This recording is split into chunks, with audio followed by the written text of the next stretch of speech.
এই যে black hole, যাকে আমরা গর্ত বলে ডাকি, কিন্তু বিজ্ঞানীরা বলছেন এটা কোনো গর্তই না। এটা আসলে স্পেস টাইমের একটা গভীর ডেন্ট, যেখানে আলো পর্যন্ত ফিরতে পারে না।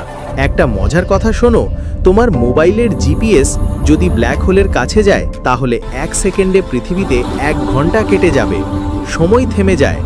2025 সালে প্রথমবারের মতো বিজ্ঞানীরা দেখেছেন এর চারপাশে বিশাল ম্যাগনেটিক স্পাইরাল, যেন একটা কসমিক ঝড়।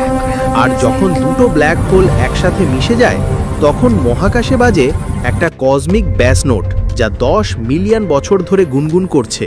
শুনতে পাওয়া যায় না, কিন্তু গ্র্যাভিটেশনাল ওয়েভে ধরা পড়েছে। এখন মূল প্রশ্ন, ব্ল্যাক হোলের ভিতরে কি আছে? বিজ্ঞান বলে সিঙ্গুলারিটি, যেখানে পদার্থবিদ্যার সব নিয়ম ভেঙে পড়ে। নাকি হকিং রেডিয়েশন দিয়ে ধীরে ধীরে ব্ল্যাক হোল নিজেই মরে যায়? কি তুমি কি মনে করো? নিচে কমেন্টে বলো, সিঙ্গুলারিটি নাকি হকিং রেডিয়েশন। লাইক করো, এখনই সাবস্ক্রাইব করো আমার চ্যানেলটি।